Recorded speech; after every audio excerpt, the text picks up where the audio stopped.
Bonjour, je suis le président Stéphane Garcia du BMX Club de Sarrian. Je suis le responsable compétition de la marque GT pour l'Europe de l'Ouest en ce qui concerne le BMX Race.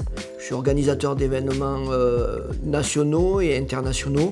Je gère un club de 200 adhérents et une équipe professionnelle de 16 sportifs de haut niveau.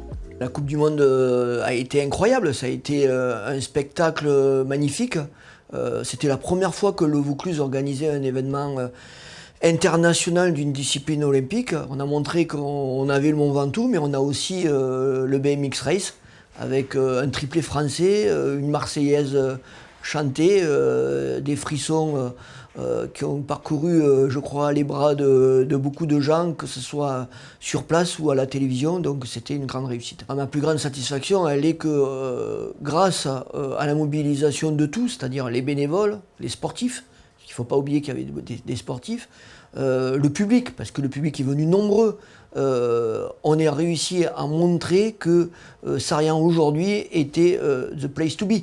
On va à Sarrian comme on va à Roubaix voir le vélo de route, mais on va à Sarrian voir du BMX. Et je crois que c'est que le début d'une grande aventure internationale pour le BMX Club de Sarrian. Le BMX en Vaucluse est reconnu, donc on a été sollicité parce qu'aujourd'hui Sarrian a une piste internationale, un champion du monde. On a organisé tous les événements possibles, hormis les championnats du monde. On a organisé Coupe d'Europe, Coupe de France, Championnat de France, Championnat d'Europe. Donc la France avait besoin d'un événement mondial avant les Jeux Olympiques pour aussi tester ses sportifs, marquer des points, pour qu'on ait un maximum de pilotes à Paris. Donc j'ai été sollicité et puis c'est parti. Donc en novembre 2022, nous avons été déclarés centre de préparation aux Jeux. Donc on a lancé tout un processus autour de cette nomination, c'est-à-dire que le département nous a aidés à avoir des vestiaires, on n'en avait pas. La région Sud et l'État nous a aidés à avoir une butte olympique. On a refait la piste pour avoir un équipement olympique digne de ce nom. Donc c'était aussi fait en priorité pour Romain Mailleux, Sylvain André et Camille Maire, qui sont des athlètes olympiques et à qui on devait donner un équipement de qualité. Entre-temps, on a eu le Covid qui nous a frappé aussi et qui nous avait permis d'avoir de nombreux athlètes internationaux. N'oublions pas que Sarrian est idéalement placé au niveau géographique par rapport à la température. Notre climat est quand même très serein. On a une dizaine de pistes à moins d'une heure autour du club. On a des sportifs internationaux qui permettent aux autres sportifs de pouvoir se mesurer, ce qui nous a permis d'avoir un plateau aujourd'hui de niveau mondial. Moi, quand je vais à la piste en semaine, j'ai l'impression d'assister à une Coupe du Monde chaque fois que j'arrive à la piste, parce qu'on a des athlètes internationaux sur notre site. Ensuite, il nous fallait avoir une grille de départ identique à celle qu'on va avoir à Paris pour les Jeux Olympiques. Et là, le gouvernement a décidé de donner encore une dimension supplémentaire au club de Sarrian en nous permettant l'acquisition d'une grille olympique qui est arrivée directement des États-Unis et qui a été mise pour que nous puissions et avoir un équipement olympique et avoir un équipement digne de son nom pour la Coupe du Monde. Pour organiser un événement comme ça, il faut avoir la confiance de sa fédération. Il faut qu'elle voit que tu es en capacité de le faire. Ensuite, on ne peut organiser un événement international qu'en s'appuyant sur son réseau. J'ai la chance, en tant que président, d'avoir un réseau fort au niveau politique et fort au niveau des partenaires privés.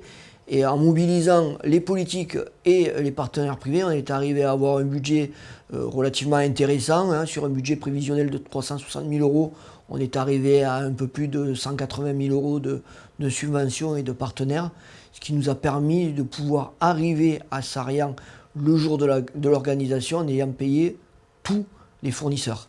On a vu qu'on a eu énormément d'entrées, on a énormément de gens qui ont loué des Airbnb, qui en louent encore, puisque on est toujours sur la dynamique de la Coupe du Monde. Donc on a beaucoup de gens qui veulent venir rouler sur la piste qui a accueilli la Coupe du Monde.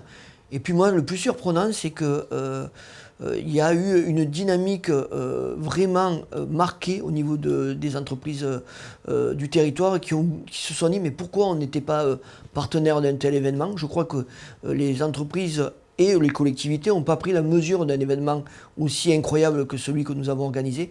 Et aujourd'hui, eh bien, on a des gens qui nous contactent en nous disant « Est-ce que vous allez en refaire ?» Oui, non, on veut être avec vous, on veut faire partie prenante des prochains événements qui vont se dérouler à Sarriens. On y sera vite au mois de mars. On a le 2 et 3 mars, on a une compétition qui va marquer des points pour les Jeux Olympiques de Paris. Et puis ensuite, on a une Coupe d'Europe hors classe, c'est-à-dire juste en dessous une Coupe du Monde, où là, on a la chance d'avoir les petites catégories qui vont être avec nous. Il faut que vous sachiez qu'aujourd'hui, les petites catégories françaises n'ont pas le droit d'aller sur des compétitions européennes, donc ils ne peuvent participer à des compétitions européennes que sur le territoire français, ce qui va faire qu'on va avoir énormément de jeunes à Sarriens français qui vont pouvoir venir rouler sur un site olympique avec des sportifs olympiques, parce qu'on espère qu'on aura beaucoup d'étrangers qui vont être rapatriés d'Australie, puisque ce sera les Coupes du Monde en Australie. Et puis ensuite, on a candidaté pour 2025 et 2026 pour une Coupe du Monde. On espère l'avoir, je pense qu'on a montré que nous étions en capacité pour en organiser d'autres. On a autant de champions français en France parce qu'on a des structures dignes de ce nom. On a des pistes un peu de partout. On a des entraîneurs qui sont compétents et qui vont essayer de tirer vers le haut les athlètes. Et puis on a une fédération qui a su structurer le niveau régional, le niveau interrégional, le niveau national et le niveau international. Ce qui permet à des athlètes de pouvoir grandir doucement, sans précipitation, et d'arriver au meilleur niveau sans être grillé à l'âge où ils devraient le plus performer. C'est ce qui fait qu'aujourd'hui on a des jeunes qui ont 25 ans, on le voit avec Léo Garoyan, avec Eddy Clerté, qui sont tout jeunes et qui poussent la génération à Romain Mailleux, Romain Maillet, Sylvain André. Et ces jeunes-là arrivent à un niveau incroyable et sont à 1 ou 2 ans près pour aller par exemple sur les JO de Los Angeles. Je peux d'ores et déjà vous dire que nous serons une nation forte à Los Angeles. C'est une génération qui va sans doute changer après Paris, parce que Joris Daudet a 33 ans, Romain a 29 ans, on a également Sylvain qui a 30 ans. Donc je crois qu'on peut compter peut-être sur Romain sur Los Angeles, mais les autres, ça sera à mon avis leur dernière Olympiade.